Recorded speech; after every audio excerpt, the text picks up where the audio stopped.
Estimados hermanos y hermanas, el Señor nos dé su paz. Hoy la liturgia de la Iglesia celebra la solemnidad de la Santísima Trinidad, un superlativo que expresa lo incomprensible del misterio de Dios a causa de la debilidad de nuestro intelecto, al cual solo podemos balbucear.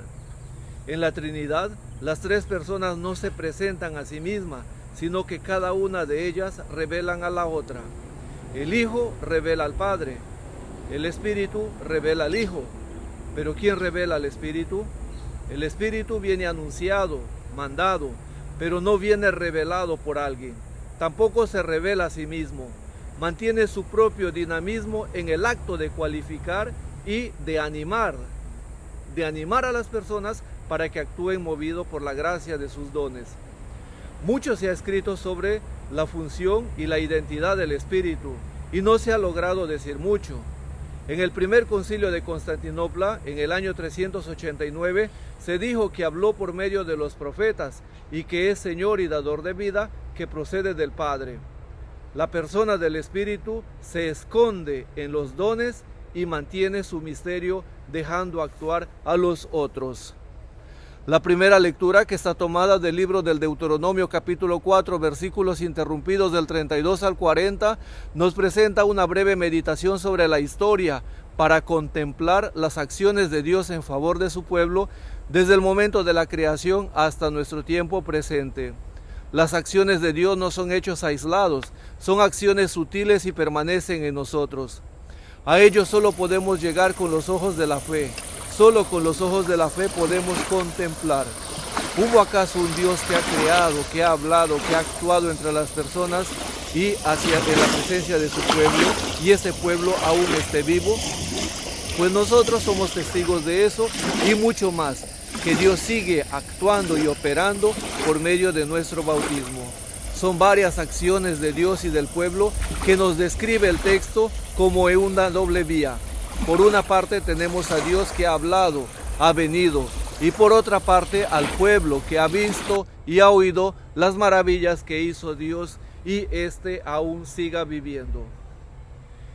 El Evangelio tomado de San Mateo capítulo 28, los versículos del 16 al 20, nos presenta la última narración del libro y el envío de Jesús resucitado a sus discípulos para que anuncien el reino a todos en forma exclusiva y personal y no en forma impersonal y ambigua como cuando usamos la palabra muchos en el momento de la consagración del vino en la Eucaristía.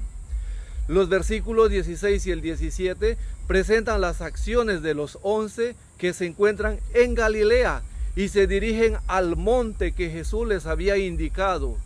En Mateo, el inicio de la misión de los discípulos debe ser desde el mismo lugar en el que Jesús empezó, en Galilea, en la montaña. Ahora, la montaña no solo es la referencia de la figura del nuevo Moisés, sino las distintas etapas de la vida de Jesús que ha transcurrido en el monte desde el momento de las tentaciones, la subida al monte para orar al Padre, el monte de la transfiguración, el monte donde enseñó a sus discípulos, el monte del Gólgota. El monte ahora es el testigo de la historia del hombre que nos enseñó el reino con sus palabras, sus acciones y sus gestos.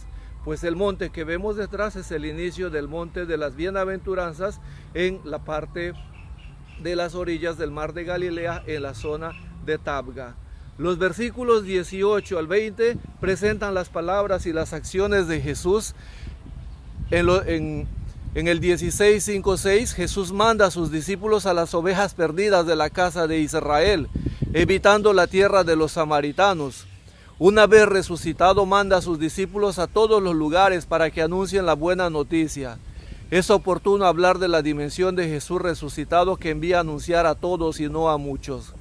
Jesús, que ha resucitado a los 3 días, envía a sus discípulos a los confines de la tierra en una clara alusión a la figura de Jonás que preanuncia la universalidad de la salvación que hoy tiene su cumplimiento. El envío a ser discípulo va acompañado por el gesto del bautismo como nacimiento y como adhesión al resto del pueblo de Israel que cree, que espera y vive la experiencia de la salvación. Así, en el bautismo, Jesús resucitado se hace presente en la comunidad de los que creen en Él y viven en comunión como criaturas nuevas, dotados del Espíritu que los santifica. El bautismo nos purifica de las huellas de la desobediencia de Adán y nos hace hijos de Dios, dotados del Espíritu de Dios.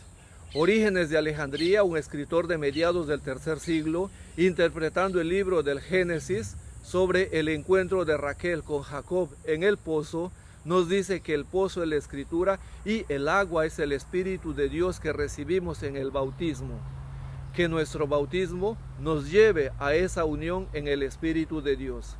Pidamos pues al Señor para que desde lo profundo de nuestro corazón lo podamos llamar Abba, Papá, tal como nos lo presenta la segunda lectura tomada de la carta de San Pablo a los Romanos, capítulo 8, los versículos 14 al 17, y así podamos descubrir el sentido de la relación de las divinidades de las personas en el amor y que se concretiza en el diálogo y en la fraternidad, que es el camino que construimos cada día.